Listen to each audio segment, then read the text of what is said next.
Aqui. Ops, aí. Então, vamos começar agora. Boa tarde a todo mundo que está aqui, a todas e a todos, né? Sejam todo mundo muito bem-vindo nesse evento que está cheio de pessoas aqui espetaculares, mulheres espetaculares, né? Que vão colocar um pouco da experiência delas aqui para a gente discutir um assunto tão pertinente quanto esse que a gente vai falar agora. Antes eu vou me apresentar, eu sou a Priscila Souza, eu trabalho na Fundep, na área de oportunidades, parcerias e prospecção. Na verdade, eu sou química, fui pesquisadora por 6 anos, trabalhando em ciência aplicada na UFMG, tá? E aí eu me embarquei para a área de inovação tecnológica, né? Auxiliando pesquisadores, né? Muito no desenvolvimento de empreendedorismo acadêmico. Então, eu não saí da ciência, eu continuo na ciência, eu continuo junto com os pesquisadores, e eu admiro muito todos os pesquisadores desse Brasil que ficam sempre aí buscando recursos, né? Auxilio também essa busca de recursos para desenvolver essa pesquisa que impacta tanto a sociedade como a nossa. Então, com essa formação, né, esse que é o meu propósito principal, que também tem muito a ver com o tema que a gente vai discutir aqui hoje, que é conectar todo esse conhecimento, essa ciência, né, com as demandas da sociedade, que são cada vez mais latentes.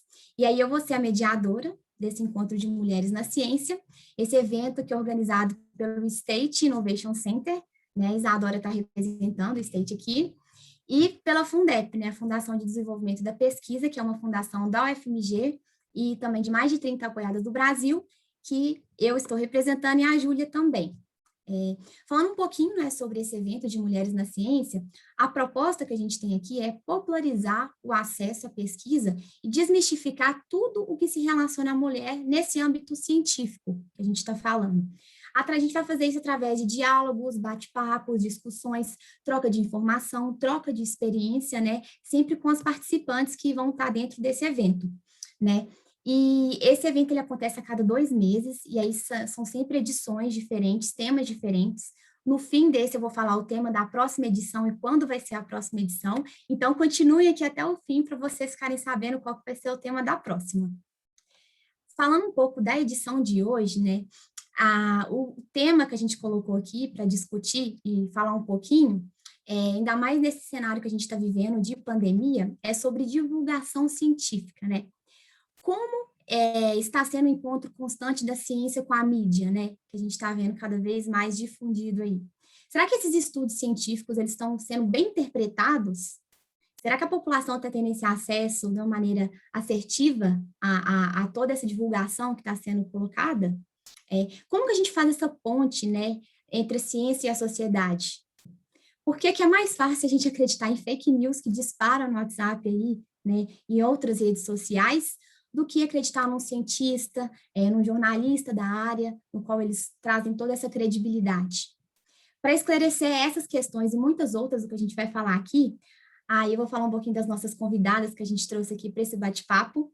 A professora Viviane Alves, do Instituto de Ciências Biológicas, né, o ICB da UFMG, a Luísa Caires, que é editora da Ciência do Jornal da USP, e a Marina Andrade, que é coordenadora regional do Pint of Science. Muito bem-vindas, meninas. E para a gente dar boas-vindas aqui para todos os presentes, né, eu vou chamar aqui as gestoras de comunidade, tanto da Fundep quanto da State. A do State é a Isadora e a Júlia da Fundep. Oi, meninas. Oi, Pri, obrigada pela introdução, por ser a mediadora do painel de hoje. Queria agradecer a presença de todo mundo, né? Todo mundo que está aqui, tanto os painelistas quanto vocês que estão participando. Vou mandar o link de novo para quem quiser, enfim, lembrou de alguém que pode se interessar em fazer parte dessa nossa conversa e quer acompanhar agora. Esse é o link para chegar direto aqui no Zoom, mas eu agradeço a vocês que já fizeram a inscrição, estão com a gente nessa, porque a gente começa a criar essa comunidade, esse movimento de mais mulheres na ciência. Se vocês quiserem indicar temas, pessoas que vocês acham interessantes aí para as nossas próximas edições, isso também é super bem-vindo. A gente constrói esse evento com vocês, para vocês, então é muito gratificante ver que cada evento a gente consegue chegar em novos lugares, em novas pessoas, e a gente vai se fortificando nessa direção de trazer mais mulheres para a ciência e desmistificar muita coisa também. Júlia, obrigada pela parceria do evento, e aí passo a palavra para você. Gente, boa tarde, obrigada por todo mundo estar aqui. A gente fez esse evento com muito carinho, a Isadora, eu e a Melina, que não está na Fundep, mas que também concebeu com a gente a ideia da gente trazer as mulheres para o protagonismo, né? A gente nota também nos eventos que a gente organiza uma total falta de diversidade e de oportunidade, né? E a gente fala muito também de acolhimento no ambiente da ciência e da academia de um modo geral, das reuniões que a gente participa, né? Então, a gente gostaria que essa comunidade se fortaleça e que a gente seja aqui, sororidade, sempre junto. Então, que todas tenhamos uma boa tarde e obrigada por tudo. Obrigada, gente. Agora, seguindo aqui, né, com as participantes de hoje, eu vou chamar a Viviane Alves, a Luísa Caires e a Marina Andrade. Eu vou pedir para vocês se apresentarem, né, antes da gente começar esse bate-papo, fala um pouquinho da formação de vocês, o desafio do trabalho atual que vocês têm e por que a ciência faz parte da vida de vocês. Quem quer começar? Marina, você pode começar?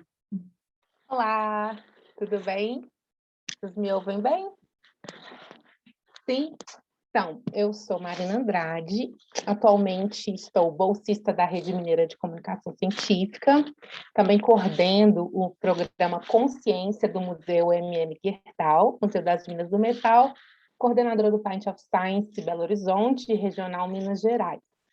Então, minha formação, eu sou bacharel licenciada em Ciências Sociais pela UFMG, tenho especialização em Gestão de Pessoas, e agora estou me especializando em Comunicação Pública da Ciência na AMEREC, da UFMG. Já trabalho com Comunicação Pública da Ciência desde 2012 e de lá para cá venho trabalhando em várias áreas. Trabalhei no setor público, nas políticas públicas de comunicação científica e hoje trabalho em 2 lugares assim, bem no meu cotidiano e fora o Pint of Science. Então, a divulgação científica hoje, ela é 100% a minha profissão, né? 100% a minha ocupação. Eu estou todos os dias trabalhando com divulgação de ciência. Como que a comunicação pública da ciência chegou na minha vida? A ciência chegou bem?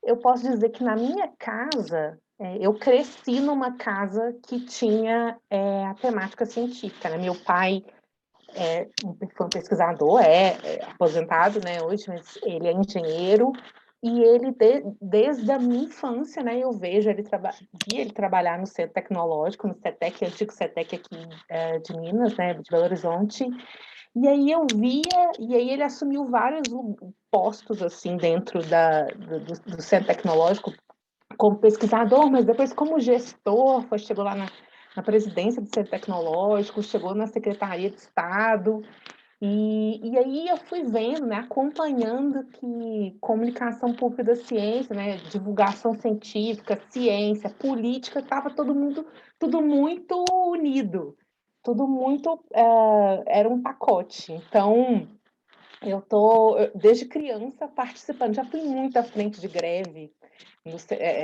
por melhoria de condições de trabalho dos cientistas, já tem foto lá, minha nos megafones das greves no Estado. Então, assim, na minha casa sempre foi presente isso, apesar da minha carreira, né, ter muitas idas e vindas, altos e baixos, acabou que não foi uma surpresa trabalhar nessa área, era algo presente desde a minha infância. Muito obrigada, Marina. Luísa, você pode se apresentar e falar um pouquinho para a gente, por favor? Boa tarde, gente. Um prazer estar aqui com vocês. Eu sou Luísa Caires, sou jornalista, editora de ciências do Jornal da USP. Estou trabalhando com ciência na USP há mais de 10 anos, né? Sempre trabalhando com divulgação científica, principalmente, né? Também um pouquinho de comunicação institucional, passei por isso, mas faz um bom tempo já que eu só estou na comunicação de ciência mesmo. Além disso, eu faço divulgação de ciência de forma independente nos meus perfis na internet. E sou colaboradora do Núcleo Jornalismo, tenho uma newsletter lá com o apoio do Serra Pilheira, que é o Polígono, que a gente faz eu faço uma curadoria das principais repercussões e conversas de ciência, sobre ciências, né, sobre temas envolvendo ciência nas redes sociais, semanal. E comecei, na verdade, a fortalecer mais esse lado de divulgação de ciência independente, né, das atividades da USP, realmente durante a pandemia. Acabou que meu perfil ficou mais conhecido aí durante esse período. Então, estou sempre também frequentando esse tipo de evento, como a gente está aqui hoje, participando de tanto eventos acadêmicos, quanto várias pessoas procuram para bater papo, para falar de comunicação de ciência no geral. E é isso, espero que a gente tenha uma tarde bem proveitosa aqui hoje. Muito obrigada, Luísa. Professora Viviane, se apresente um pouquinho aqui para a gente. Bom, boa tarde a todos. Algumas pessoas que eu não conheço pessoalmente, mas conheci durante a pandemia, né? Que proporcionou a aproximação de outras pessoas. Espero que a gente tenha uma tarde assim, de discussões bem proveitosas, né? Eu sou bióloga, formada pela UFMG, fiz o bacharelado no Departamento de Microbiologia, onde eu sou professora hoje, né? Sou doutora em Ciências pela Universidade Federal de São Paulo. Depois do doutorado, saí por aí com os pós-docs, né? Fiquei um tempo fora de Minas e voltei para a UFMG como professora há 10 anos, sou professora do Departamento de Microbiologia. Trabalho com um modelo invertebrado, né? Um verme para estudar doenças humanas e caracterizar novos produtos antimicrobianos a partir de produtos naturais, né? Essa é a minha linha de pesquisa. E já fazia divulgação científica, não há tanto tempo assim, mas já fazia divulgação científica na área que eu trabalho, especificamente com verme intelligence, mostrando como que a gente pode usar um verme para entender doenças humanas. Então, fazia divulgação no Facebook, no Instagram, e participava sempre das feiras de ciência, né? Até quando a gente estava no presencial da UFMG Jovem, principalmente para mostrar para crianças e jovens como que a gente faz pesquisa, como a gente utiliza modelos para investigar doenças, né? Então, basicamente, minha divulgação científica antes da pandemia era essa. E no início de 2020, como eu sempre tive muito ativa nas redes sociais, o departamento de microbiologia, a chefia, né? Minha chefe, Elizabeth Neumann, a professora Giliane, perguntaram se eu não queria fazer a divulgação do ensino, pesquisa e extensão do departamento de microbiologia. Porque ninguém gosta muito de rede social no departamento, e você está sempre nas redes sociais, então faça. Então, no dia 22 de fevereiro de 2020, eu abri o Instagram do Departamento de Microbiologia, que se chama @microufmg. Muita gente falou, mas a UFMG não é micro, ela é grande, mas a gente chama o Departamento de Microbiologia de micro. Quando você dá aula? Na micro. Então, é tudo na micro, né? Então, é micro UFMG. E logo depois veio a declaração de pandemia. Então, no início, a proposta era divulgar as ações de ensino, pesquisa e extensão do departamento. Mas virou uma divulgação da Covid-19. Então, eu, com meus colegas, resolvemos começar a dar informações confiáveis para as pessoas, e era só eu que tocava no Instagram, e aí eu abri o Facebook, no Twitter, mas basicamente foi no Instagram, e comecei a dar informações básicas, como que é lavar a mão, né? Por que o sabão funciona, coisas do tipo, e trabalhei sozinha, lendo trilhões de artigos de Covid, apesar de eu não ser virologista, eu sou microbiologista. Então, eu li artigos diariamente, de 30 a 50 artigos, para gerar conteúdo que fosse importante para a população em geral, no micro-UFMG. Então, durante 6 meses, e a gente não estava no ensino remoto emergencial ainda, eu fiquei por conta da Covid, dando informações, gerando posts, vídeos, desmistificando 1 milhão de fake news, respondendo dúvidas no direct, que ainda faço, e às vezes eram 100 perguntas por dia, de pessoas que eu nunca imaginei que fossem frequentar a rede social, idosos, adolescentes, gente que não sabia nada sobre microbiologia, e foi quando eu descobri que realmente as pessoas não sabiam a importância de lavar as mãos. Eu fiquei chocada, porque para a gente da microbiologia é tão normal, né? E Aí, em junho, se uniram a mim estudantes da pós-graduação voluntários para fazer divulgação científica. Depois, a Pró-Reitoria de Extensão veio com bolsas para a gente fazer extensão remota, então, consegui alunos da graduação. A equipe hoje tem alunos de pós-graduação e graduação, e a gente continua fazendo divulgação científica com foco na Covid, mas com tudo relacionado à microbiologia. E em agosto do ano passado, a gente foi contemplado com um edital de Terra-Pilheira de podcasts, então a gente começou o nosso podcast, que é o Microbios, para falar de microbiologia para o povo, numa linguagem bem simples e também de forma inclusiva, em Libras, transformando todos os episódios de podcast em Libras e criar o hábito de ouvir podcast. Então, são episódios curtos, de 15 minutos, sobre microbiologia. E foi assim que eu cheguei na divulgação científica. Na ciência, como é que eu cheguei na ciência? Eu sempre quis ser cientista desde pequeno. Então, meu programa predileto era Globo Ciência. Eu e o meu melhor amigo, que é meu amigo até hoje, há 40 anos, a gente criava lagarta, borboleta, pegava ratinho, abria ratinho, pegávamos na ratoeira, fazíamos coisas assim mirabolantes. Eu sempre quis trabalhar com biologia molecular, e o meu foco na minha linha de pesquisa é biologia molecular, então eu sempre quis ser cientista, sempre tive essa curiosidade. Sou a única cientista da família, minha história de vida é bem diferente da de todo mundo, né? Eu fui criada por uma família de húngaros que veio para o Brasil na Segunda Guerra Mundial, então eu não sou filha biológica, né, dos meus pais mesmo, e eu sempre quis ser cientista e tive o apoio, né, da minha família para conseguir isso, que é o que eu faço hoje. Muito obrigada, professora Viviane. É muito legal escutar a história de vocês, assim, como que a ciência, a divulgação científica está no dia a dia de vocês, né? E isso que a professora Viviane falou da pandemia, né, está bem linkado com a primeira questão que eu vou trazer aqui para a gente conversar um pouco, né?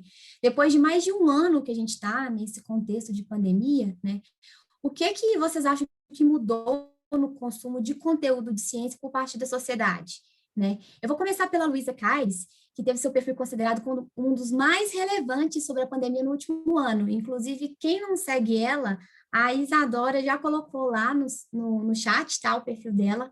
Podem seguir, conteúdo de qualidade lá, tá?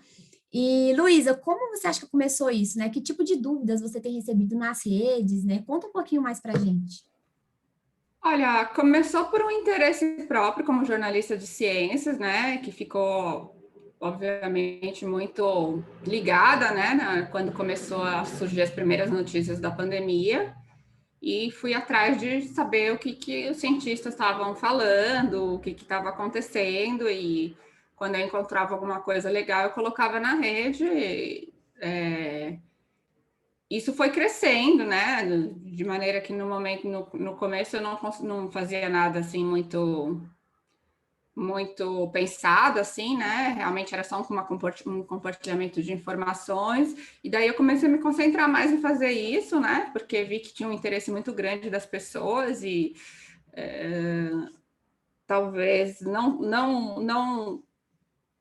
eu não vou dizer que não tinha a informação suficiente, mas assim, elas procuravam outras fontes de informação, procuravam ali nas redes sociais a questão das coisas chegarem muito rápido também, né? Chegarem antes de chegar na mídia tradicional. E hoje eu considero que tem muita gente falando disso já. Tô longe de me considerar entre as principais vozes, aliás, não quero.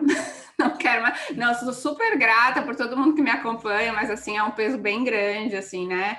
Eu posto qualquer coisa lá, hoje eu postei alguma coisa sobre uma matéria bacana que o Reinaldo José Lopes colocou na Folha sobre arqueologia. Alguém já lá, Luiz, essas questões da vacina aí, faz um filme, uma reportagem explicando pra gente.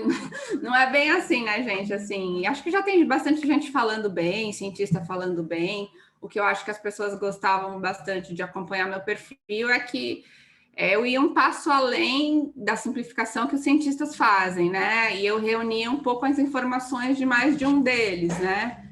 Em vez de ser assim um cientista falando, eu reunia, né, o que... Agora eles mesmos também fazem isso, colocam os colegas lá e colocam as discussões para conversar, os colegas para conversar, conversa com os colegas e tal, né? E acho que durante um ano, meio que a gente teve mesmo um curso intensivo aí de comunicação de ciência em situação de pandemia, que não é a mesma situação, não é a mesma comunicação que a gente faz em outras situações, né? tem que ter aí sempre tem que ter responsabilidade, né? Mas acho que tem aí um fator de cuidado, de prevenção, né? De danos, de você coisas da própria comunicação de risco, né? Nem ir para o polo do pânico, né? E também não ir para o polo do né? Que não tem que dar uma medida do risco que existe ou de onde estamos, né? Então, acho até que a gente já tem um desgaste enorme aí, né? A famosa fadiga de pandemia. Para nós que trabalhamos com comunicação também, né? A gente também... Por isso que eu até brinquei assim, né? Não quero ser, porque a gente também, né? A gente está vivendo isso, né? E acho que está um pouco cansado, todo mundo cansado, né? De ficar o tempo inteiro no estado de alerta, né? Não estou nem falando da comunicação, estou falando de tudo, assim, né? A gente sai na rua e eu não aguento mais ter que ficar fugindo de o que eu chamo de roteador de Covid, né? Aquelas pessoas com a máscara aqui ou sem máscara, né? Então, tudo isso é bem cansativo para todo mundo, né? Mas agora que a vida está voltando ao normal sem estar normal, né? Que é uma coisa também estranha, mas enfim...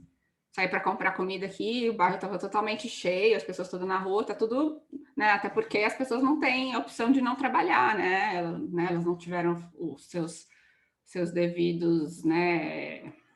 Não tiveram ajuda econômica na hora que precisava, então, enfim, a coisa acabou chegando nesse estado caótico que a gente está agora. E, na verdade, o que mudou é que, assim, eu acho que as pessoas já meio que colocaram o assunto pandemia como uma pauta da vida delas, assim, mas não é a pauta principal mais, né? Ainda é o que, pelo menos nos nossos perfis que começaram a crescer mais fazendo divulgação sobre pandemia, ainda é o que chama mais atenção. Mas, assim, acho que as pessoas já têm informação bastante, né? Não acho que é suficiente. Eu tô falando das pessoas com quem eu me comunico, não tô falando no geral, né? Eu sei muito bem que é tudo muito diferente. Mas ali na rede, por exemplo, as pessoas que me seguem ali no Twitter, acho que elas já têm bastante informação. Algumas coisas eu acho que é questão de opção mesmo, né? Tipo, eu tô batendo na tecla de falar sobre o usar PFF2 em ambiente fechado, continuar usando depois de vacinado. Das mesmas pessoas que me perguntam sempre, daí, por um motivo ou outro, eu sigo a pessoa lá no Instagram, tá lá a foto dela no ambiente fechado com uma máscara de pano, assim. Então, eu acho que tem uma parte aí que a gente não controla. Não tá nas nossas mãos. A gente também não tem que ficar mal por isso, porque, né, a gente tá fazendo ali nosso papel, mas acho que é mais ou menos isso, assim. Obrigada, Luísa. Pessoal, vocês podem mandar as perguntas no chat, tá? Que aí no final a Júlia e a Isadora elas vão levantar essas perguntas e a gente vai colocar aqui para discutir também. E seguindo dentro desse contexto, professora Viviane, como você acha que a gente pode despertar o interesse por conteúdo da ciência entre os alunos da graduação? Como que a gente consegue influenciar a produção e essa leitura científica? Bom, na verdade, eu acho que os alunos da graduação, eles já têm um interesse científico, né? Quando eles já chegam à graduação nas diferentes ciências, eles acabam se envolvendo com o método científico, com a pesquisa, com a leitura científica. Principalmente eles querem seguir uma carreira acadêmica, né? Então, eles vão estar envolvidos com a leitura científica, não tem escapatória, tem que ler inglês, tem que ler artigo, e você começa a entender o método científico a partir daí. Eu acho que, na verdade, a gente tem que estimular, hoje em dia, em frente ao negacionismo, e essa era, que eu digo que é a segunda idade média que a gente está vivendo, a influenciar o letramento científico das crianças e dos adolescentes. Antes da graduação, gente, um visitante, tá? Antes da graduação. Então, eu acho que a gente tem que, não só na graduação, a gente tem que chegar na graduação já com essa sede de ciência que eles adquiriram lá atrás, quando a gente estimula crianças e jovens a ir em museu, feira de ciência, né? Quando a gente faz ensino investigativo. Eu dou aula no mestrado profissional em ensino de biologia, o ProfBio, né, que é o mestrado nacional, e a gente treina isso, né? A gente aprende e treina com os estudantes ensino investigativo, sair daquele que a gente tem muito, né? O conteudista, biologia conteudista, que só está estudando para passar no Enem, no vestibular, né? Então, estimular a ciência desde sempre, desde, né, a investigação e a curiosidade. E eu sempre digo que a curiosidade é contagiante. Então, você tem que tornar a ciência, mostrar que a gente depende dela todo dia das nossas vidas, da hora que a gente nasce até a hora que a gente morre, e estimular esse gosto pela ciência, mesmo que a pessoa não almeje ser cientista, mas ela entender que a gente vive em função da ciência e tecnologia. Se ela não existisse, a gente também não existiria. Então, acho que a gente tem que estimular isso da infância, dos pequenininhos mesmo. Ah, mas como? A gente tem que ir a eles, né? Os estudantes de graduação podem ser as pessoas mediadoras e acabam chegando nos pais, que às vezes não tiveram conhecimento, né? Então, na graduação, a gente espera que eles aguçem mais, né, essa vontade da investigação. Não necessariamente se transformar no cientista. Eu posso fazer meu curso de graduação e seguir outro caminho. Não necessariamente fazer comunicação científica na nossa área, né, na biologia. Nós, docentes, fazemos pesquisa, ensino, né, extensão, serviço burocrático, faxina do laboratório, entre outras coisas. E a gente, de vez em quando, faz comunicação científica. Mas nem todos nós podemos fazer. Nem todos fazemos bem. Então, a gente tem que começar a estimular, acho que na infância, sabe? Dentro de casa, a curiosidade. Normalmente, as pessoas que eu conheço, que se tornaram cientistas, tiveram esse estímulo desde pequeno. A gente tem que dar esses estímulos para as crianças das escolas públicas, principalmente, que não vão ter esse estímulo. E para elas poderem pensar criticamente. Então, entender o método científico desde sempre, para poder pensar criticamente lá na frente, né? Para serem adultos que tomam decisões informadas, porque eles sabem como a ciência funciona. Sabem que a ciência não é absolutista, não é uma verdade absoluta, né? Que ela é uma construção, mas tem que começar desde cedo. E é muito mais fácil você, né, dar esse estímulo quando está criança. A criança já é naturalmente curiosa, já é científica, né? Então, eu acho que a gente tem que estimular na infância, na adolescência, quando chegar na graduação, já é o grau máximo de estímulo, né? Onde a pessoa tem conhecimento que permite influenciar outras pessoas, compartilhar o que ele vai ver lá na graduação de aprofundamento, sendo ciências exatas ou biológicas, ele vai conseguir transmitir isso, né? E vai conseguir explicar a própria ciência para as pessoas de uma forma simples, sem grandes complicações. Exatamente, que a ciência vai além do experimento no laboratório, né? Ela é muito mais que isso. E dentro disso tem um projeto muito legal que o pessoal lá do Departamento de Química da UFMG faz, que é o projeto 1001 Cientistas, e já ouviram falar? Vou colocar aqui no chat. Futuros Cientistas. É muito legal esse projeto, depois vocês entram lá no Instagram, vocês veem o trabalho que eles fazem, eles levam estudantes de escolas públicas, aqui no caso de Belo Horizonte, né, para dentro do laboratório lá da universidade, para fazer experimento, falar um pouco sobre ciência, né, trazendo um contexto mais para aguçar essa vontade das crianças, adolescentes, né, sobre a ciência e o quanto ela pode impactar a vida deles. Muito legal isso mesmo. Deixa eu te interromper, a gente tem também Fique à ICB, vontade. a gente também tem ICB similar. Isso, coloca isso aí, né, no chat, se você tiver. A gente tem a UFMG Jovem. Eu sempre lembro da UFMG Jovem, que me faz muita falta ver alunos de escola pública na UFMG Jovem, né? Conhecendo o que se faz dentro da UFMG, mas por que a escola pública não consegue? Falta recursos para levar os estudantes, ônibus, né? Agora a UFMG Jovem, que é virtual, está abrindo muito mais possibilidades para quem está no interior de Minas, escolas rurais, que não conseguem chegar na UFMG. Tem vários projetos, né, que vão até essas crianças, tem a Universidade das Crianças também, da professora Adilane, tem muitas coisas na extensão que são voltadas para aguçar essa vontade científica nas crianças e nos jovens, né? Isso mesmo, vamos divulgar para cada vez mais as pessoas saberem dessas iniciativas, né, e a gente apoiar esse tipo de iniciativa. Agora, oi. Deixa eu só contar uma história que aconteceu essa semana na Amerec. A gente estava tendo aula na Amerec, na terça-feira é aula de museus, sobre comunicação pública da ciência, museus, centros de ciências e tal. E aí a gente estava na aula, e essa disciplina é muito interessante, porque além da gente, da Amerec, a gente tem alunos da graduação da transdisciplinar, né, da formação em comunicação pública da ciência, em divulgação científica, a gente tem alunos do mestrado profissional e a gente tem a gente da MEREC. Então, é uma riqueza, tem um tanto de gente muito interessante. E aí a gente recebeu a Bruna Chau, que é uma pessoa muito interessante, que trabalhou no museu também da UFMG, no Espaço do Conhecimento, e ela estava compartilhando coisas lá do Espaço do Conhecimento, a experiência dela, e estava mostrando foto do museu e tal. E aí ela estava mostrando um projeto que ela participou lá de teatro científico, que eles apresentavam um teatro científico lá no museu do Darwin e tal. E aí, um tanto de foto. E aí, a gente partilhando e assistindo as professoras e compartilhando, de repente, uma moça, aí ela contou que ela tinha 19, a gente soube que ela é da graduação, ela é ela entrou na UFMG agora, ela faz museologia, mas olha o depoimento dela.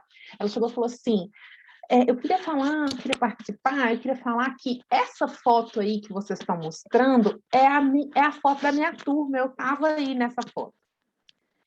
Eu estava aí e tive a sorte de estudar numa escola próxima da Praça da Liberdade, e eu ia muito à Praça da Liberdade, nos programas da UFMG e dos museus, e eu sou grata a esse programa, porque hoje eu escolhi museologia porque eu tive a oportunidade de frequentar esse museu. Gente, foi um chororô, foi uma emoção, e ela falou, essa aí é a minha turma, esses são os meus colegas, essa foto é minha.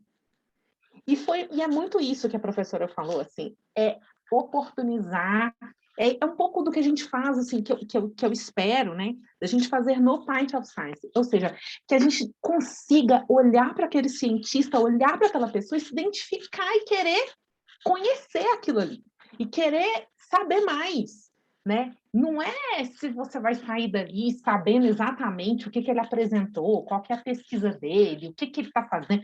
Não é necessariamente isso. Nossa, esse é um cientista, essa pessoa trabalha com ciência, olha que pessoa interessante. Então, quando eu vejo um cientista na televisão, eu quero escutar, eu quero ver o cientista. Eu costumo falar isso, as pessoas acham graça, mas eu acho que a maior divulgadora de ciência que já existiu neste país não é a Natália Pasternak, que eu amo, mas é a Glória Pérez, a novelista. Porque na novela da Glória Pérez é que a gente soube de muita coisa da ciência que a gente não teve a oportunidade de saber da boca do cientista, que é o que eu acho que a gente tinha que fazer, deixar o cientista contar. Né? É claro que a ficção ajuda, o clone ajuda, o clone, o DNA. Gente, a internet, eu fiquei sabendo sobre a internet na novela da Glória Pérez. Eu fiquei sabendo sobre barriga de aluguel na Glória Pérez. Do clone na Glória Pérez.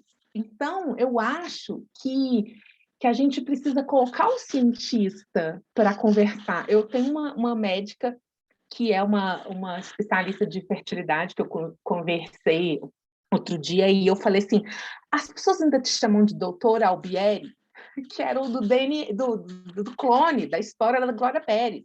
Então, ou seja, se identificar com ela, com a história, com o cientista. Isso, a gente só vai fazer isso quando a gente vê o cientista, quando a gente escuta o cientista, seja pelo podcast, seja pelo Instagram, seja pelo Jornal Nacional. E é isso que a gente precisa colocar, exatamente, somos. É isso que a gente precisa colocar, o cientista na vitrine, para mostrar ele, para colocar a ciência na vitrine.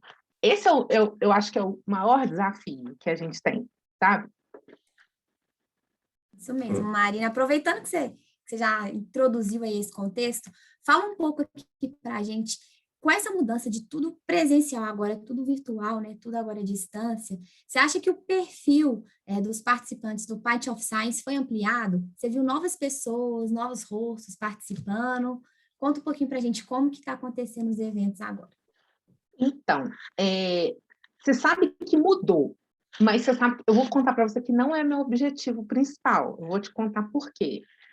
Mas agora cidades que não têm o Pint of Science, que provavelmente não terão, porque são muito... Eu tenho essa história, né? Em Minas Gerais, 853 municípios, tem município que é uma praça, uma igreja, um poste. É praticamente... Ela quer fazer o Pint of Science, quer dizer, é muito difícil a gente viabilizar a inscrição dessas cidades pequenas, muito pequenas, mas, ao mesmo tempo, quando a gente vai para a internet, a gente dá a oportunidade de muita gente conhecer o evento, conhecer um cientista, coisa que ele não faria mesmo, né? Não teria. Assim como, por exemplo, no museu, quando eu faço as atividades virtuais, quando eu tenho uma visita no museu, que é uma visita virtual, eu possibilito que pessoas, assim, de muitos lugares tenham acesso à Praça da Liberdade, ao museu, que elas não teriam. Então, mudou o público, sim, oportunizei outras pessoas, mas talvez eu tenha oportunizado ainda para pessoas que têm acesso ao curso superior. Então, elas têm uma cidade pequena, elas viajam, o que eu tenho, né, de notícias são, assim, pessoas que estão numa cidade muito pequena, fazem graduação em outra, quer dizer, viajam para estudar, e aí tem acesso. Então, a gente ainda não conseguiu furar uma bolha tão significativa que a gente leve o Pint para pessoas assim que nunca ouviram falar de nada. Não, elas já ouviram. Talvez a maior bolha que a gente tenha estourado com o Pint of Science, e as meninas coordenadoras do Pint podem, às vezes, me ajudar com essa resposta, dos próprios cientistas, que se viram desafiados a falar num lugar que eles não têm costume. Porque você concorrer com o barulho do bar, com outras pessoas, com a música ao vivo, sabe? É muito. Eu tive professores assim brilhantes, com um Lattes perfeito, maravilhoso. Eles falavam assim: eu não tenho condição de ir, porque eu não vou conseguir falar para esse pessoal no bar. Então, eu acho que a bolha maior a gente furou do cientista, aquela coisa assim: olha como é que funciona. Eu convidei fulano. Aí o fulano foi. E aí o fulano divulgou para os alunos dele, para os colegas do departamento e tal, não sei o quê, e era super legal para você ir num bar, num pretexto, numa segunda-feira, tomar uma cerveja, comer um tiragosto, encontrar com quem que você queria, e aí escutar de ciência. Aí aquilo ali gerou assim, poxa, mas eu queria contar da minha pesquisa também. Então, talvez o maior movimento tenha sido entre os próprios cientistas. Isso é muito bom. Muito bom, eu tive cientista que chegou no bar, era um tanto de gente acompanhando. Eu adoro quando o cientista leva a plateia, tá? Eu amo. Ele leva a mãe, leva o pai. Chegou, assim, uns 10 junto dele. E eu falei, nossa, professor, que legal. Assim, essa pessoa falou assim, Marina, é a oportunidade que eu tenho para esse povo me escutar falar, porque eles só me veem em congresso, eles só me veem quer dizer, eles não me veem no congresso, não me veem nas bancas, nos simpósios. Eu tenho que falar no bar para eles virem. Então, eu achei isso muito legal, porque ali, no bar, você é destituído do seu Lattes. Se antes, no congresso, você se veste fulano, doutor, pós-doc das galáxias, vai falar ali no bar, meu querido. Você tem que falar. E isso aí, você pode ter o diploma que for. Você precisa de um jogo de cintura que talvez nenhuma graduação, nem título vai te dar. É muita prática e muita coragem. Eu acho que é essa que é a bolha que a gente fura no Pint. Esse evento é muito legal mesmo. Acaba que os pesquisadores eles têm que concorrer com cerveja, com esse momento, sair um pouco da zona de conforto, né? Mas isso é bom, porque acaba que divulga mesmo a ciência, né? Uma linguagem para as pessoas, para elas entenderem, né? Aí dá um golezinho de cerveja, aí fica mais tranquilo para falar, mais relaxado, então é sensacional. Deixa Agora, eu falar, Marina, não interromper. Marina, leva o Pint Cabral. Conhece o Cabral? Não? É um bar em frente ao FMG, cheio de estudantes. Você conseguiu concorrer com o Cabral. Que antes era real. que aí já estou revelando minha idade. Você está falando... então, eu estou até... Porque, gente, é isso que eu estou falando. Na minha idade, no meu tempo de UFMG, era esse. Eu nem sabia que tinha mudado Era de nome, pra você ter ideia. Mudou, TV. Os jovens foram para o Cabral E agora. fica muito mais cheio, né? No nosso tempo, tinha calorada dentro do campus, então não ficava tão cheio o Cabral. Agora ele ocupa metade do Antônio Carlos, né? Enfim. Entendi. Bora. Então, agora eu vou fazer uma pergunta para as três, né? E eu queria saber a opinião de vocês sobre as fake news em âmbito científico, né? O crescente negacionismo que está acontecendo, né? E o movimento anti-vacinas. A internet, ela jogou um holofote muito grande, né? Em algo que sempre existiu, vocês acreditam nisso? Ou vocês acham que os novos movimentos, eles proporcionaram esse tipo de desinformação que a gente está vendo aí? E eu pergunto também, para profissionais mulheres no âmbito científico, de uma maneira geral, elas têm essa voz para desmistificar o que está errado? Eu quero começar escutando a professora Viviane, que também atua diretamente na Liga de Ciência Preta Brasileira, tá? Para quem não sabe. Conta mais para a gente, professora, sobre esse contexto, principalmente o posicionamento da Liga sobre isso. Bom, a questão das fake news, né? Eu acho que a pandemia em si tem mostrado um outro lado, né? As fake news começaram com viés político, né? Com notícias falsas de fato.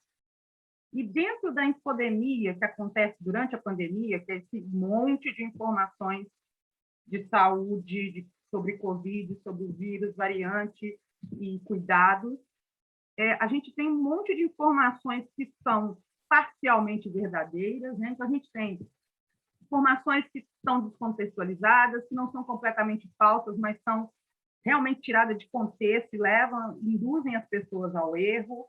Informações completamente falsas, né? Apropriação de currículos de médicos e especialistas para falar uma grande besteira para a população via WhatsApp. Também a gente vê um monte de cientistas, especialistas, que também são negacionistas, ajudando a desinformar. Talvez essa seja a maior batalha, né? Lutar contra os nossos pares que estão do outro lado, né? Que estão desinformando ao invés de dar as informações precisas. Então, na verdade, eu acho que mostrou mais claramente a quantidade, né? Essa pandemia já existia, né? Esse movimento anti-vacina já existia, o negacionismo já existia, ele só está se intensificando porque ele é financiado, então ele consegue se disseminar mais rápido do que a nossa informação científica. E a comunicação científica não tem a mesma grana para circular e informar as pessoas, né? Então, acaba que... e os algoritmos também não ajudavam muito nas redes sociais, né? Então, pessoas que curtiam a desinformação eram sempre desinformadas. Isso está mudando aos poucos. Então, acho que, na verdade, a pandemia escancarou, na verdade, a quantidade de desinformação que circula na mídia social, mas ela já existia. Agora, quando a gente vai pensar se as mulheres têm tido voz para desmistificar, eu acho que sim, mas não tanto quanto deveria, tá? Mas a gente vê hoje, primeiro a gente vê muito mais cientista na mídia convencional, nas redes sociais, que a gente não via antes da pandemia, né? A gente via, né, como cientista, a gente via os pares que faziam divulgação, a gente lia notícias escritas por cientistas, mas agora eles têm uma visibilidade muito maior, né? Todo mundo consegue citar pelo menos 2 cientistas importantes na pandemia no Brasil, né? Antes da pandemia, ninguém sabia citar o nome de ninguém, nem sabia que existia. Então, deu uma certa visibilidade, mas eu acho que as mulheres ainda são muito silenciadas. E quando a gente vai pensar no universo de mulheres negras, isso ainda é um pouco pior, né? Então, eu sou cofundadora da Liga de Ciência Preta Brasileira, junto com o Felipe Brito e com a Luciana, que é da FUNED, é fundadora da Unicoteg. E a gente, com a Liga, a gente tem várias pessoas no grupo do WhatsApp, várias pessoas que seguem a Liga, oficialmente são membros da Liga. Com a Liga, a gente tem visto que as vozes de mulheres negras na comunicação científica e na ciência estão muito silenciadas. Eu fui dar uma palestra, uma mesa redonda, na verdade, que eu participei, sobre mulheres negras na comunicação científica. E eu perguntei em todos os grupos de WhatsApp que eu estou, no grupo do Campo Serra Pilheira, no grupo do Serra Pilheira, quantas comunicadoras de ciência mulheres negras vocês conhecem? e vinham 2, 3 que alguém lembrava. E ninguém sabe quantas são. Então, elas não existem? Elas existem. Só que a gente não vê elas na mídia, a gente não vê elas nas redes sociais. Tá? Então, as mulheres são silenciadas, mas isso tem mudado, mas as mulheres negras são mais escondidas, né, do que os homens negros. Não que os negros, de uma forma geral, estão, mas as mulheres ainda são mais sacrificadas, digamos assim. E a gente juntou e está fazendo ainda uma enquete para descobrir quantas mulheres e homens negros fazem comunicação científica no Brasil, que a gente não tem ideia. Já tem alguns meses, né, já tem 2 ou 3 meses que essa pesquisa, essa enquete está rolando, e as pessoas não gostam de responder enquete, então a gente tem 142 respostas. Eu duvido que sejam só 142 pessoas negras fazendo comunicação científica no Brasil. Nesse universo, 50% são mulheres. E a maioria delas são doutoras. E aí eu fui descobrindo uma série de mulheres que fazem comunicação científica em diferentes áreas humanas, exatas, biológicas, que eu nunca tinha ouvido falar na minha vida. Que tem canais, tem páginas, tem perfis no Instagram, estão no Twitter, mas que ninguém ouve falar. Né? Então, a gente sabe que tem que dar voz às mulheres negras cientistas que estão na comunicação científica também, para ter representatividade. O objetivo da Liga de Ciência Preta Brasileira é justamente dar essa representatividade. Porque se a gente não enxerga no universo da ciência negros, né, a gente não tem que se inspirar. Isso é inspirador. As pessoas, os negros, têm que saber que eles conseguem chegar lá de uma forma ou de outra. Na maioria das vezes, de uma forma mais dura, né? Que é de percalços, discriminação, sacrifícios. Porque, infelizmente, a maior parcela da população brasileira pobre é negra. E é que também está na escola pública. É que tem maior dificuldade de acesso à universidade. Né? Que está mudando também, mas longe do ideal. Então, a gente precisa dar essa representatividade.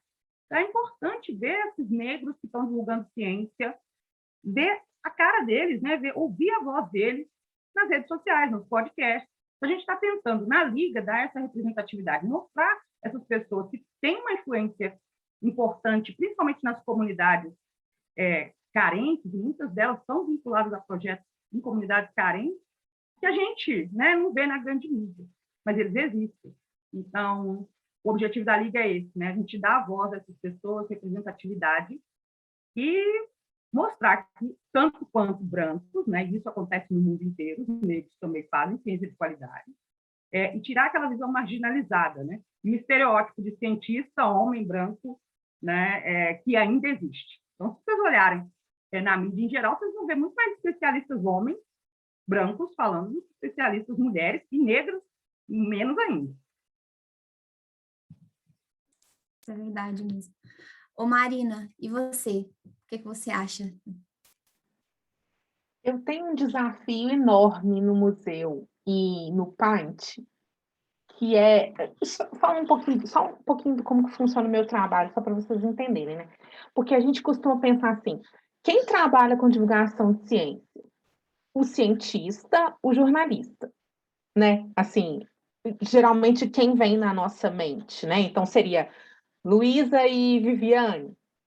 E a Marina? O que a Marina faz e qual que é o papel dela? Porque eu não sou jornalista também e também não, apesar de ter uma graduação em ciências sociais, não sou uma cientista, né? Não atuo como uma cientista. Então, qual é o meu papel nessa história aí, né, da divulgação científica? Bem, existem outros papéis importantes que é um papel, hoje eu me enxergo assim, muito mais como uma articuladora na comunicação pública da ciência. Então, desde quando eu estava na Secretaria de Estado, o maior tempo que eu gastava era na articulação das coisas acontecerem. Existe um bastidor para alguém chegar no Jornal Nacional, para alguém ser convidado, existe um bastidor antes, né? Existe uma articulação para que aquilo aconteça. Então, por exemplo, dentro do museu, o que que eu faço, né? Eu defino os eventos, as atividades de comunicação pública da ciência. Então, eu tenho que definir temáticas relevantes, eu tenho que definir quem é o cientista, em qual data que eu vou fazer aquela atividade, né? Que parceiros da ciência eu vou chamar para estar comigo? Então, o meu papel é um papel de bastidor em que o que eu faço é colocar o cientista dentro né, nesse palco. É dar esse espaço para ele falar. Então, é construir um bastidor, uma narrativa, para que aquele cientista chegue, tanto no parque, quanto no museu, quanto em qualquer lugar. Então, quer dizer, são 2 passos para trás para aquele cientista. E o que a Viviane, a professora Viviane falou sobre, por exemplo, do negro, da negra, das diferentes vozes, é um desafio para mim achar essas pessoas, né? E aí, por exemplo, então, a minha escolha de ter A ou B também é uma escolha política. Quando eu estou fazendo o evento, é sempre uma escolha política. Então, quando eu decido que eu quero dar representatividade, então eu não posso levar só a cientista negra para falar no Dia da Consciência Negra. Eu não posso falar só da voz à mulher quando é o dia das meninas e mulheres na ciência. Quando eu opto por chamar uma cientista negra para falar sobre Covid, é uma decisão também. Então, eu tenho que estar alinhada com as diretrizes das instituições, eu tentar pleitear uma visão para aquela instituição que eu estou trabalhando. Então, isso tudo é o papel que hoje eu desempenho. Então, eu queria encorajar as pessoas que existe mais lugar dentro da divulgação científica do que somente como se fosse pouca coisa, né? Mas assim, o cientista e o jornalista. Tem outros atores envolvidos, né, nisso, né, nesse jogo, né? Então, isso é o meu ambiente, né? Eu não tinha como objetivo, assim, eu vou te falar a verdade, em muitos anos de Paint, esse não foi o meu objetivo, tipo, de dar representatividade para diferentes vozes na ciência. Não era. Tem sido, até eu fazer uma mesa de mulheres na ciência, em que as cientistas que falaram, não era nem eu mediando, era uma outra pessoa, as cientistas falaram e deixaram um legado delas no Paint, tanto é que em 2020 nós fizemos um Paint só de mulheres. Só de mulheres. E hoje a minha luta é que, tanto no museu, quanto no Paint, quanto qualquer outra atividade que eu faça, no Fala Ciência, por exemplo, da Rede Mineira, eu tenha mulheres e homens também falando e tenha outras vozes falando. Bem, isso aí é o meu trabalho. E fake news, aproveito, né, dessa história da fake news. Gente, fake news hoje sempre existiu, só que a gente está tão reverberado nas redes sociais, e hoje ela significa você estar alinhado com A ou B. E aí, então, é muito mais do que ciência. Muito mais, já virou uma posição política bem pontual. Então, não é que a pessoa usa a máscara ou deixa de usar a máscara, muitas vezes pela ciência, mas pelo seu alinhamento político. Existem outros fatores, a gente precisa entender melhor. Porque não vai ser só pela ciência que a gente vai vencendo. O argumento não é só científico. Obrigada, Marina. E, Luiz, eu queria escutar você sobre essa questão do fake news, negacionismo, movimento antivacina. O que você tem observado? Eu ia falar exatamente o que a Marina falou, que hoje a gente tem uma presença muito política, né, das fake news, que, como vocês falaram, sempre existiram, e são redes profissionais, e a gente não tem também como combater isso como indivíduos, nem como grupos, que sejam grupos de cidadãos, sem ter uma atuação realmente governamental e de regulação, de legislação, principalmente em relação às plataformas de redes sociais, porque Não vou dizer o WhatsApp, por exemplo, tudo bem, não sei como poderia ser feito isso de se filtrar, né? Mas, por exemplo, a gente tem um YouTube que é responsável por formar opiniões das pessoas e que, assim, é a maior fonte de fake news, assim, eu acho que, assim, até vence do WhatsApp, porque a pessoa não precisa nem estar num grupo, é só ela entrar lá no YouTube. Para mim, toda hora, eu que sigo vários canais de divulgação científica, para mim, toda hora aparece canal com fake news sobre ciências. Então, eles misturam, né? E seu interesse é ciência, entra bastante pseudociência, bastante fake news. E a gente, como sociedade, não cobra dessas plataformas o que precisaria cobrar, né? A gente viu aí uma notícia sobre o Alexandre Garcia ganhou pelo menos 70 mil reais com divulgação de fake news no YouTube. Se ele ganhou 70 mil, multiplica por não sei quanto o que o YouTube ganhou com os vídeos dele propagando fake news, né? Tem acho que a Jovem Pan, não era a CNN, não lembro, que também ganhou com a presença dele lá, mas enfim, o conteúdo que ele produz ali é por isso que o YouTube acaba fazendo vistas grossas. Não é por falta de meios tecnológicos, não temos condição, é muita. Gente, vocês estão deixando as pessoas colocar coisa na plataforma de vocês não têm como me dizer que vocês não têm condições de filtrar, né, coisas que são criminosas, porque se você está promovendo coisas que vão contra a saúde pública no meio de uma pandemia, você está colocando vidas em risco, né? Tem legislação suficiente para isso, mas elas não sei se tem, não entendo tanto assim, mas acho que a legislação de hoje atenderia pelo menos uma parte, só que ela não é colocada em prática. Então, a gente fica muito em cima de, vamos os comunicadores defender a ciência. A gente não vai conseguir vencer essa luta sozinha. Eu não sei nem se a gente vai conseguir vencer essa luta, mas eu acho que a gente tem que estar no páreo, pelo menos. Mas, para isso, a gente precisa de uma regulamentação, né? É impossível deixar a gente como indivíduos tentando resolver esse problema. Essa é uma das questões principais que eu queria colocar. Acaba que essas fake news aí, elas acabam sendo uma pedra no caminho da divulgação científica, né? Aí essa questão envolve credibilidade, né? As pessoas acabam acreditando em coisas que não se deveriam acreditar e desacreditam em pesquisadores, né? Entre outras coisas.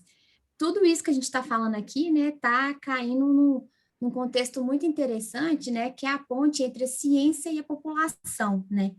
E como que a gente pode aproximar a divulgação científica de todos, né? Inclusive, igual a professora Viviane falou, com as pessoas que tiveram menos oportunidade de estudar, né? Como que a gente consegue fazer essa ponte entre toda a população brasileira e a ciência, para que a gente consiga levar, né, a informação verídica, né, a utilidade, para que isso chegue a todos, não só para, igual a Luísa também mencionou, né, para o público, já que entra em redes sociais, mas para as pessoas que não têm acesso a isso, pessoas que não têm acesso à internet, de uma maneira geral, né?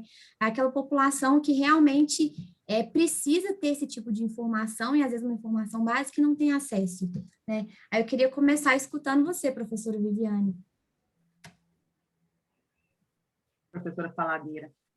Não pode começar por mim, não, por causa não. Então, diferente do que a gente pensa, né? Não é todo mundo que usa rede social, não é todo mundo que acessa o Twitter, né? São públicos, no Instagram é um público, no Twitter é outro, no Facebook é outro, completamente diferente. Agora eu estava brincando que tem TikTok também, né? Tem gente fazendo comunicação científica no TikTok, eu falei, não dá para mim, vou deixar para os mais jovens, tipo o Lucas, que é meu parceiro de podcast, que está aqui assistindo a gente, né?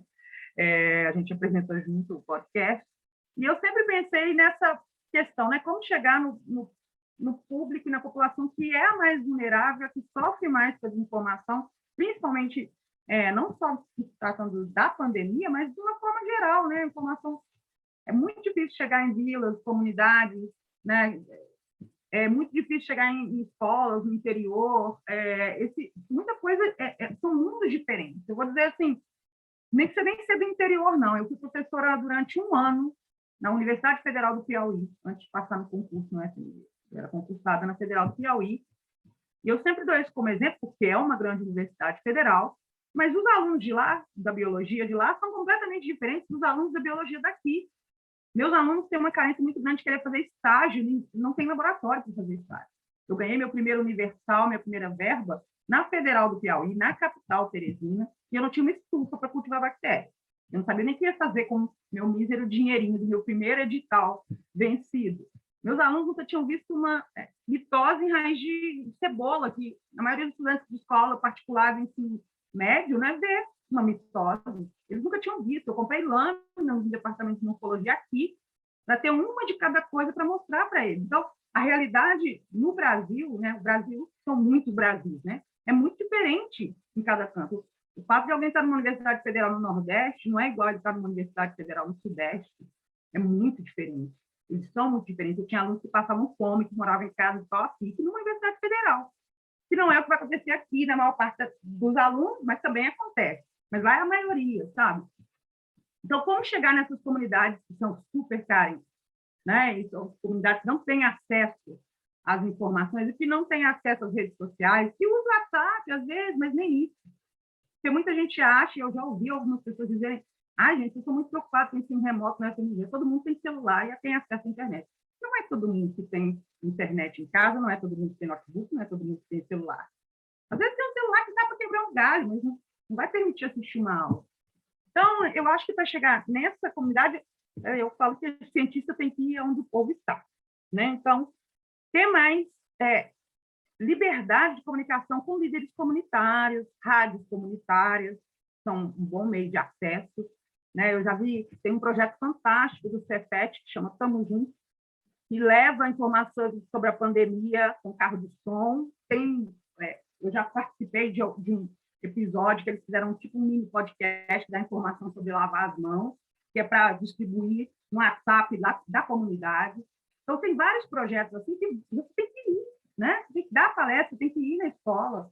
Acho que tem que estimular nossos estudantes de graduação e de pós a darem palestras, né? A levarem a ciência de forma simples, uma linguagem simples, tem os jargões que a gente adora, né? Falar com o povo, eu sempre falo com os meninos do micro-FMG que você tem que falar igual vocês estão falando para a sua avó. Ela não sabe nada de bactéria, não sabe a diferença entre uma bactéria e um vírus. E você tem que explicar isso para ela sem usar nenhum termo técnico. Se você conseguir fazer isso, nós vamos conseguir fazer divulgação científica no micro-FMG. E o micro-FMG é voltado justamente para os leigos. Eu não estou fazendo comunicação científica para os meus alunos de graduação, nem para os de pós, nem para os meus colegas. E sim para povo. Por isso que a gente tem senhoras de 70 anos mandando foto até hoje de máscara para mim, perguntando que máscara que ela deve comprar, qual que eu acho que é melhor para ela usar. E isso acontece até hoje. Por que o sabão funciona? Não adianta você falar que o vírus tem uma camada de lipídio. Lipídio, para a maioria das pessoas normais, né? Que a gente não é normal, eu falo isso brincando. Lipídio é uma coisa super complicada, é gordura mesmo, é gordura, sabe? Aquela sebo de carne, gordura, é isso aí. Então, a gente tem que ir onde essas pessoas estão e falar a língua deles, né? Então, no podcast, a gente tenta falar o mais simples possível, né? Não usar jargão, não usar termos técnicos e ir nessas pessoas. Podcast é um universo à parte para as comunidades carentes. Eles não sabem o que é podcast. Eu tenho membros da minha família que iam estudar que não sabem o que é um podcast. Eu apresentei para eles o podcast. E se ele for ouvir um podcast de 40 minutos, ele não vai ouvir, porque ele não vai ter paciência para escutar um negócio de ciência de 40 minutos. Foi por isso que a gente pensou no Microbios desse jeito, 15 minutos, falando bem simplesinho. A gente começou falando dos mitos, se lagartixa dá cobreiro ou não. A gente foi falando desses mitos numa linguagem bem popular, né? E tentando ser divertido, porque eu acho que quando é divertido, a gente sofre menos, mesmo com os nomes esquisitos da biologia. Então, eu acho que a gente tem que ir nesse público, sabe? A gente tem que sair lá da caixinha da universidade, do pedestal.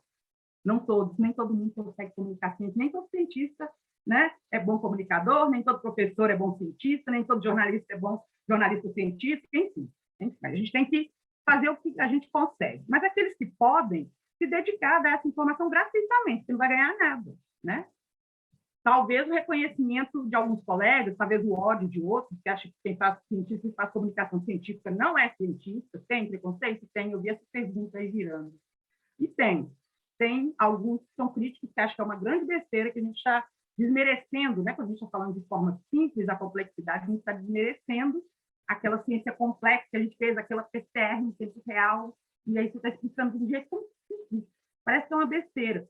Mas a gente tem que explicar, porque senão ninguém vai entender como que a universidade é importante, como que a ciência é importante. A gente tem que explicar por que eu estudo pontinha da perna da formiga. Porque pensam que ele está gastando dinheiro público à toa. Então, tem que explicar, e você tem que explicar a relevância disso lá na frente. Não explicar porque você escolheu a perninha da formiga, mas o que isso vai trazer de bom para essa população do futuro. Mesmo que demore 100 anos, né, gente? A ciência aplicada depende da base, pode demorar milênios, mas a gente tem que levar essa informação e mostrar que, gente, tudo depende de ciência, mas ir até ele. Para quem não consegue receber essa informação, se a gente não tiver um caminho, é ir com as próprias pernas mesmo. E o caminho, sempre que eu penso mais curto, é a escola, as escolas públicas. Eu sempre penso nas crianças na escola. A escola leva para a mãe, para o pai, para o avô, para a vizinha. Né? Se você tiver acesso à rádio comunitária, líder comunitário, ótimo. Mas nem sempre existe uma barreira, né? Existe uma barreira de conversa. Eu conheço muito, porque eu sou da Zona Norte de Belo Horizonte, nasci na Zona Norte, moro na Zona Norte, eu vou na padaria, vou no sacolão, enfim. Aí, depois da pandemia, eu vou ser professora falando de máscara. Aí um fala para o outro, aí depois você vira guia sobre a pandemia dos vizinhos, né? Posso fazer isso, posso fazer aquilo. Então, para mim, durante a pandemia, foi muito gratificante saber que eu estava falando a língua que eles entendiam, mas porque eles podiam falar comigo. Não tinha que pedir autorização em 30 dias para falar comigo. Né? Então, eu abri um Telegram do MicroFMG, vocês mandam suas dúvidas lá, e eu às vezes, respondia dúvidas dia e noite. Agora que eu não dou conta mais, né? Porque tem que dar aula também. No início da pandemia era mais tranquilo, porque a gente estava ainda se adaptando ao ensino remoto, né? Então, eu ficava por conta da Covid e das pessoas sofrendo pela Covid, inclusive eu. Então, foi um trabalho árduo, mas foi muito bom. E eu tenho certeza que muita gente fala assim, você tem muitos seguidores no MicroFMG, são 13.900 agora. O MicroFMG começou em fevereiro sem seguidor nenhum. Os seguidores eram só os docentes e técnicos do laboratório, do departamento, né? E a gente, alunos. Assim. E hoje ele tem seguidores e a maioria deles não são pessoas que estão na academia, são pessoas normais. Eu tenho noção do impacto, eu sei que nem todo mundo aproveitou tudo que a gente fez lá, mas eu tenho noção do impacto porque até hoje eu recebo muitas mensagens de pessoas tirando dúvida até hoje. Pessoas simples, que não sabem nada, elas às vezes não conseguem nem expressar qual foi o exame que ela fez para a Covid, sabe? Então, eu sei que a gente conseguiu ajudar muita gente fazendo guia de sobrevivência na pandemia. A gente conseguiu chegar em escolas do interior, eu dei palestras para comunidades em Paracatu, eu dei palestra para sociedades de figurinistas de São Paulo sobre Covid, prevenção, fiz manual para figurinista em Minas, equipe de propaganda, são coisas que eu nunca imaginei que eu fosse fazer na minha vida. Né? Dei palestra em várias escolas, para ensino fundamental, ensino médio, sobre a Covid, obviamente, depois tudo Covid, mas então, a partir dessa nossa comunicação científica no Instagram, não só eu, como meus colegas do departamento, conseguiram interagir mais com a população, principalmente de Minas, os estudantes também, o Lucas, principalmente, deu várias palestras, as lives deram acesso dessas pessoas, elas conseguiram acessar a gente para tirar dúvidas. E a gente virou fonte também para a mídia jornalística em Belo Horizonte e região. Né? Até hoje, a Globo, Estado de Minas, enfim, a gente sempre indica com quem eles devem falar. E tudo isso veio pelo MicroFMG e pela forma que a gente estava dando informações sobre a Covid. Então, a gente tem que ir, e a gente tem que estar aberto a, pelo menos, ser referência ou fonte de informação para os jornalistas, né? Porque eles têm essa barreira também. Muitos de nós não quer nem ser fonte, não tem tempo, eu estou fazendo pesquisa, eu estou cuidando dos meus alunos, e não é fonte, então não tem essa comunicação. Então tem que ser dos dois lados, né?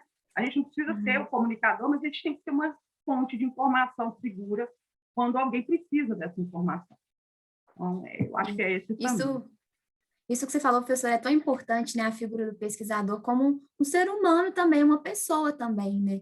E aí, ao ele falar não só uma linguagem técnica, ele falar uma linguagem mais acessível para as pessoas, acaba tirando ele dessa figura de pesquisador que só fala coisas técnicas, né? Que fica lá no laboratório o tempo todo fazendo coisas, esse tipo de coisa, e traz mais para as pessoas, né? Para a realidade das pessoas, e principalmente, né? Das crianças, né? Que tem essa figura muito, muito na cabeça. Eu queria ouvir um pouco da Luísa sobre isso, sobre essa questão da ponte entre ciência e população. Olha,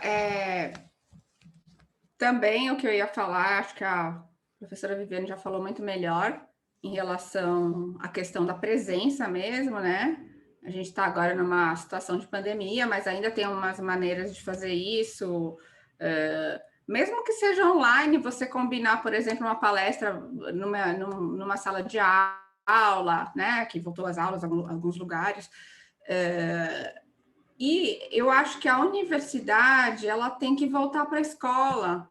É isso que a gente não tem de maneira suficiente. Outro dia eu estava vendo redes sociais, vi a foto de uma pesquisadora super famosa que tinha dado, não sei qual que é o projeto, mas também era uma escola particular, super de elite, e que eles levam cientistas lá. Eu falei, não, tá bom, ótimo, né? Mas, gente, a universidade precisa ir para a escola pública também, né? Isso não deve ser assim uma benesse que um aluno que estudou escola particular paga e tem ali, né, um plus, né? Porque essas escolas particulares trazem muita coisa a mais, né? Do que só o ensino ali, né? Que já é difícil. Quem faz bastante isso, o pessoal da astronomia faz bastante isso, que eu conheço aqui. Tem um curso, por exemplo, do IAG, para professores do ensino básico, do ensino médio básico, e sobre astronomia, porque a formação que os professores de física, de ciências em geral, têm sobre astronomia é muito ruim, muito ruim. E o IAG, percebendo também isso, né, na interação, montou esse curso. Então, assim, é um jeito de você fazer divulgação científica também, porque você está formando o professor para falar de um assunto que não cai no vestibular, né? Pelo menos na minha época, Enem não caía desse, né? Mas, gente, como que um aluno passa a escola, o período todo escolar, se forma e não aprende nada sobre o básico de astronomia, né? Uma ciência tão importante que aí, né, faz muito sucesso com divulgação científica também. Então, é uma questão assim que eu acho que esses projetos de extensão é o jeito mais fácil que eu vejo, né? Eu acho que é muito importante a criação e o estímulo de projetos que sejam focados, né, em comunidades mesmo. Porque eu não acho que a gente tem que fazer uma comunicação que a gente quer atender todo mundo, não tem como fazer isso, né? A gente não vai conseguir falar todas as linguagens, a gente tem que fazer projetos. Tem projetos que falam para um público mais amplo, né? Que consegue homogeneizar no bom sentido, assim, né? Pegar o denominador comum. Mas, assim, tem que ter projetos específicos para públicos específicos. Então, acho que, né, é claro que isso precisa de financiamento, tem ONG, tem coisa voluntária que faz, mas precisa ser uma coisa que precisa ser discutida também, né, para o pessoal que financia projetos em comunidades, né, a ciência precisa entrar nisso também. Bom, acho que é isso, assim, mas acho que uma maneira mais fácil que eu vejo é você estimular as ações de extensão na universidade, porque e também é uma maneira, né, dos alunos abrirem um pouco a cabeça também, né, gente, porque, né, às vezes o aluno sai tão assim com uma ideia de realidade tão diferente, tem uns que pela própria personalidade vão atrás de coisas, fazem projetos, pessoal às vezes da arquitetura, que vai trabalhar com moradia popular, é uma coisa totalmente diferente, mas não são todos que têm, né, esse ímpeto de ir lá. Acho que um projeto mais, assim, formalizado, né, acho que ajudaria bastante. Obrigada, Luísa. E, Marina, o próprio Pint of Science é essa ponte, né? Acaba sendo essa ponte para trazer isso. Você vê outras iniciativas, outras formas? Nossa, demais. Eu quero arrematar que as meninas falaram que é uma coisa que a gente fala muito no Ameré, que o professor Yuri Castelfranco fala isso, né? Quem fala que comunica para público em geral não comunica para quase ninguém. Então, eu vejo que a gente precisa de assertividade e planejamento, sabe? Assim, a gente precisa desenhar exatamente. Às vezes a gente quer atingir um alvo muito grande e não atinge. Às vezes, se você for pensar num alvo menor, então, por exemplo, teve trabalhos na pandemia voltado para imigrantes Então, era um nicho, era um recorte, vamos fazer isso. A Bárbara está aqui, a Bárbara da Universidade Federal de Juiz de Fora, ela está com um projeto e aí começando a voltar para moradores de rua. Outros também tem um outro, até colocou no chat aqui, que eu sei que é ela, que levar pesquisadores para conversar com alunos de escolas periféricas. Então, você tem que desenhar o que você quer. Então, assim, quando a gente fala, por exemplo, no museu, vamos fazer um museu para além do Paint, né? Porque o Paint tem vários complicadores, eu sempre falo isso, tem o bar, tem o deslocamento para o bar, tem o preço das coisas que você... apesar de que você não precisa consumir nada para você assistir, né? Para você participar, mas quem é que vai num bar e vai fazer nada? Quer dizer, você vai para interagir com as pessoas. Então, dificilmente, se você não tem grana, você não vai. Se você não se sente suficientemente arrumado, bonito para poder ir, você também não vai. Então, entenda, você tem um público, não é público em geral. Pode ser uma linguagem mais acessível, mais fácil, mas não é público geral. É quem vai no bar, naquele lugar da cidade que tem um transporte para chegar, um transporte para voltar. Então, você tem que pensar nisso tudo. No museu, por exemplo, o museu é aberto? Paga? Não. Mas como é que uma mãe de família vai levar 3 filhos no museu? Tudo bem, não paga o ingresso, mas o preço do ônibus é absurdo. O preço de um lanche é absurdo. Então, você tem que viabilizar. Se você deseja esse público, você precisa viabilizar para que ele chegue até lá. Então, eu preciso do ônibus, eu preciso do lanche. Então, não ilude. Eu já fiz projeto para a Copasa, que é de água aqui de Belo Horizonte, quando eu era socióloga estrito sensu, lá atrás da minha vida. Eu já fiz esses projetos, gente. O que era levar as crianças para... assessorava a Copasa, tá? Para vilas e favelas. Então, eu levava a criança de vila e favela para uma estação de tratamento de água. O que era o mais legal, vou te falar, o auge era o lanche. Era um pão com mortadela, mussarela e um suco de latinha. Isso era o auge. E tinha um sorteio de boné e uma camiseta.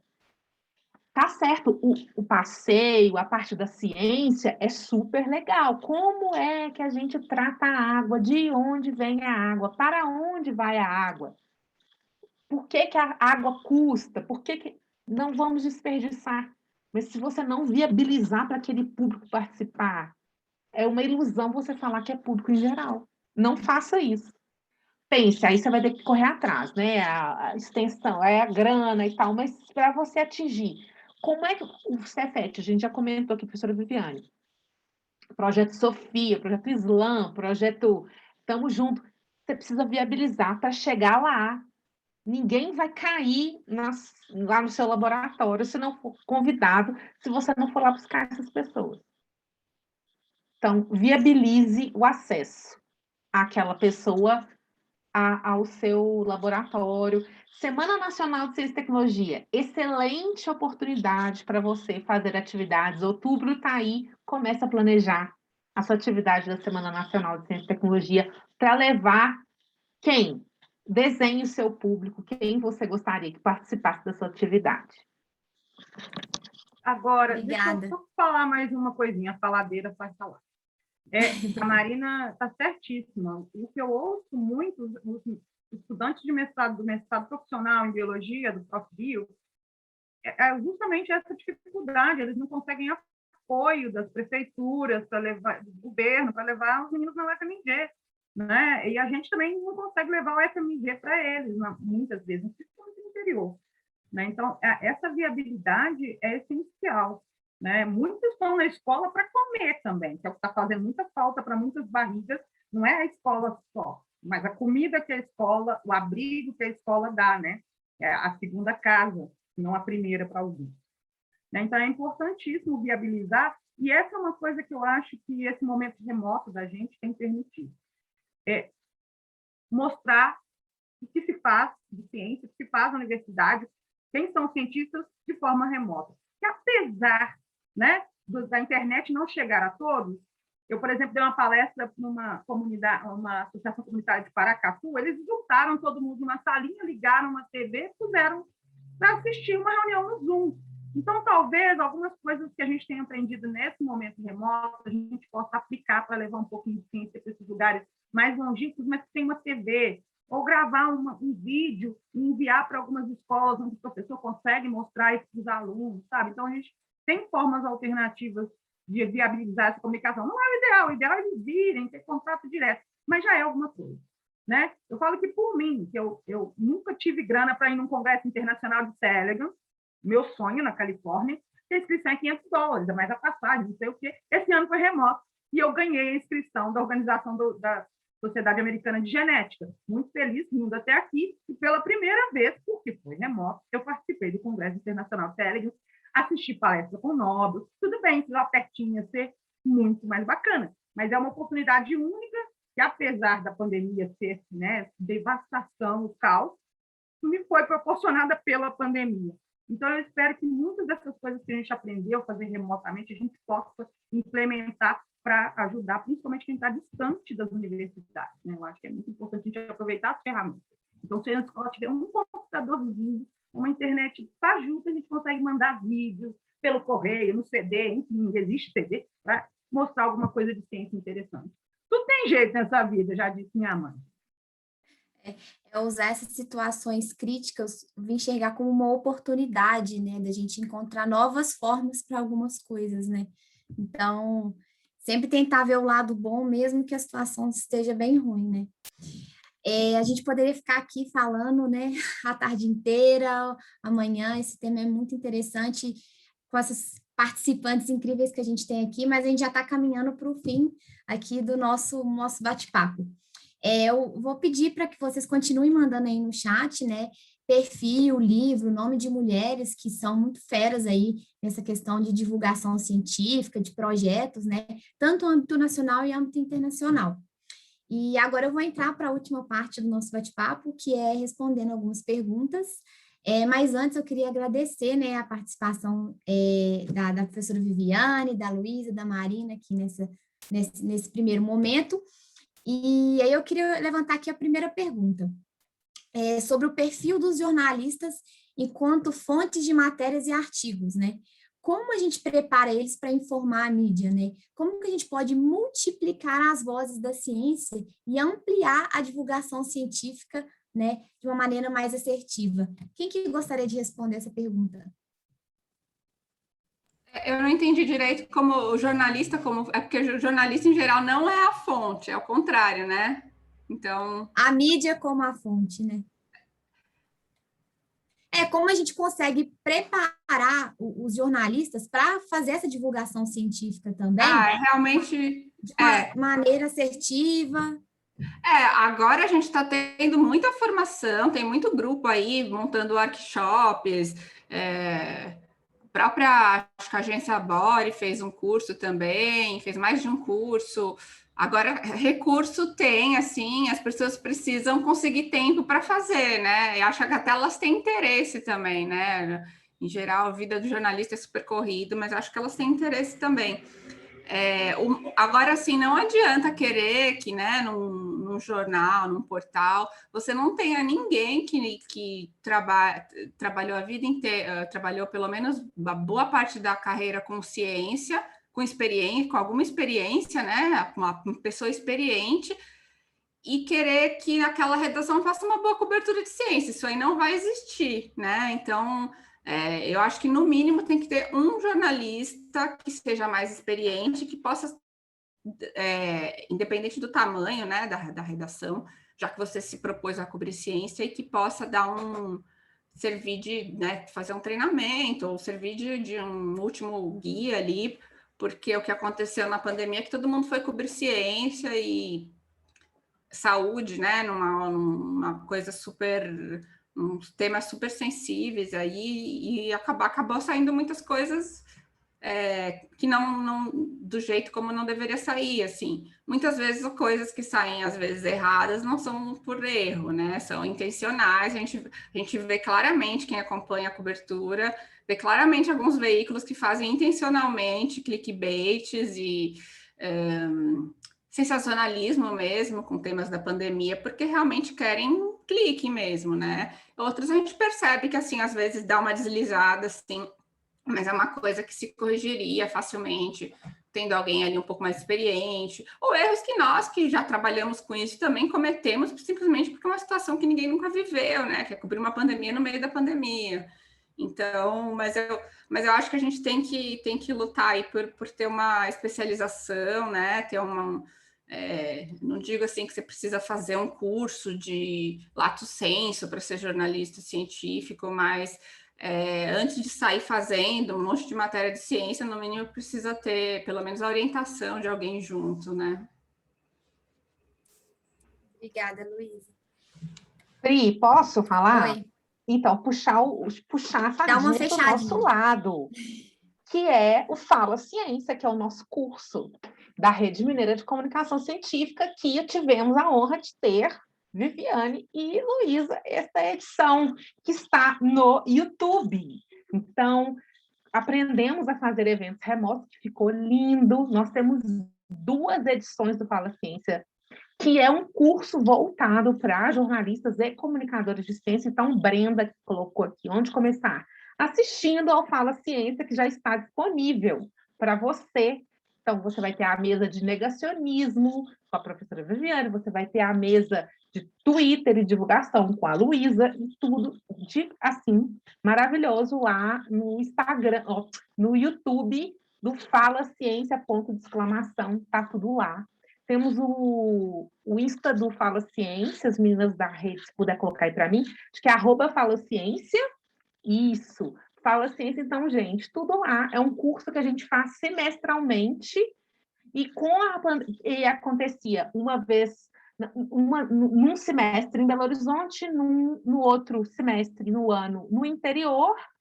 Só que este ano, e desde o ano passado, estamos fazendo online. Eu acho que a gente não vai abandonar o formato online, porque foi muito sucesso. Não podemos. Podemos até fazer presencial, mas não vamos poder abandonar o online. Então, assistam Fala Ciência, que vocês já vão ter um pontapé, assim, muito maravilhoso. Tá? E o curso, e para quem quiser, as propagandas rolando. A SBPC, Sociedade Brasileira de Progresso da Ciência, vai ter um encontro agora em julho, e a Rede Mineira de Comunicação Científica, nós aqui, representados, estamos com um web curso lá de divulgação científica. Então, entre lá para você poder fazer a sua inscrição no web curso. Como comunicar para diferentes públicos. Esse é o nosso mini web curso. Inscrições abertas até dia 30 de junho. Ótimo, momento dos recados aí. Oportunidades, temos que participar, gente. Não podemos desperdiçar, ainda mais que é tudo online, facilita muito para todo mundo, né, o acesso. E aqui, como a última pergunta, né, nas redes sociais, vocês têm alguma linha editorial que vocês seguem para fazer essa divulgação, ou vocês vão fazendo essas divulgações e publicações de acordo com o assunto que está no momento, ou que está sendo falado mais? Como que vocês estruturam essa questão da divulgação de vocês?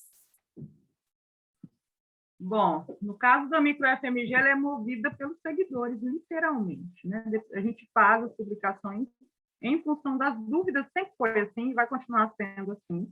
Mesmo dúvidas sobre microbiologia geral, no início era muita dúvida sobre Covid, então sugestões de assuntos para conversar de microbiologia, a gente procura fazer as lives em função dos anseios mesmo. Eu sempre digo que o MicroFMG é comunicação científica com empatia, porque a gente tenta dar aquilo que as pessoas querem receber, obviamente não as respostas mágicas em tratamentos milagrosos, mas aquilo que permite com que ela saiba lidar melhor com esse momento que a gente vive e comece a entender uma coisa que a gente, microbiologista, a gente quer muito, que as pessoas entendam que micro-organismo não é sinônimo de doença, que a grande maioria deles não faz mal nenhum e que a gente depende deles para ser quem somos. Então, o nosso podcast agora, a próxima temporada, vai falar de vírus, mas não é para falar da Covid. Então, spoiler. para falar da Covid também, mas principalmente da importância dos vírus para a nossa existência no planeta, né? Apesar de alguns devastarem a população, o planeta, a maioria é do bem. Então, a gente quer mostrar como a microbiologia, né, para quem vê aquele mofo no pãozinho, pensar diferente, de que ele não é só doença, mas é muita coisa boa. Então, se a gente tem um monte de medicamento por aí, é graças aos famosos micróbios, nós microbiologistas odiamos esse nome, micróbios, mas eles são micróbios, né? Então, os germes. Então, é isso, sabe? Eu acho que é esse o caminho que a gente tem, né? Eu para escolher as pautas que eu vou abordar, eu procuro, primeiro que eu procuro dar uma alternada, né? Não ficar falando só de pandemia, porque nem eu aguento. Então, eu gosto de dar uma alternada, de falar outros assuntos de ciências, assuntos que mostrem a ciência. Toda ciência é bela, né? Mas tem umas que são mais fácil de você visualizar a beleza, né? Ciência bela, ciência empolgante, interessante ali, de coisas curiosas, coisas, né?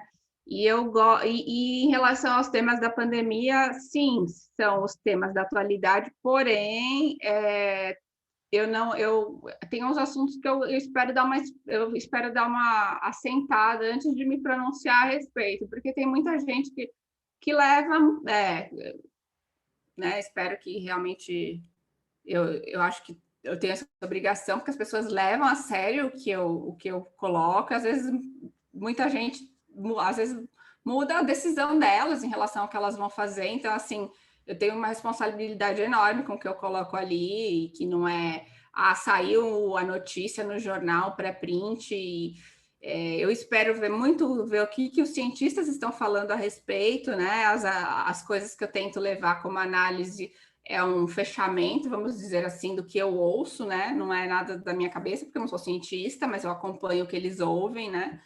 E eu tenho esse cuidado de não correr ali, sabe? Porque eu sinto que nas redes sociais, às vezes é mais complicado ainda essa correria por dar primeiro um assunto, por viralizar, e realmente, assim, isso, além de prejudicar muito, mesmo como um esforço da pessoa, né, criar um engajamento para o seu próprio perfil, acaba prejudicando, porque ela vai cometer deslizes ali, o perfil dela vai perder credibilidade. Então, você tem que saber o que você quer, assim, né? Eu quero ter 200 mil seguidores, ou eu quero fazer uma comunicação boa, quero ter bastante seguidores também, mas quero fazer uma comunicação, assim, né, que eu realmente tenho orgulho do que eu estou fazendo. Então, é uma questão de sempre balancear isso aí. Gente, eu não produzo conteúdo lá no meu Instagram.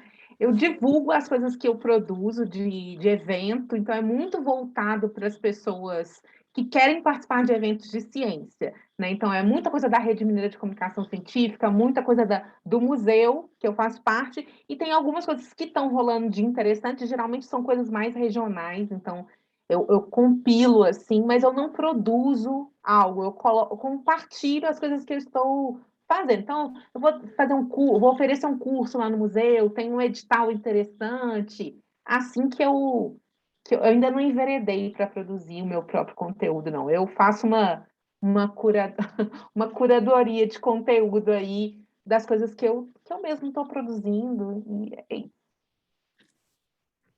Legal, gente, muito obrigada.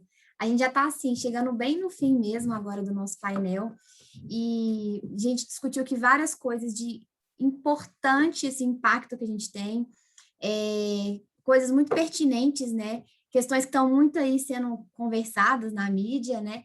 E eu queria agradecer a presença de vocês, né? Agradecer o convite por ser mediadora. Para mim foi muito gratificante, né?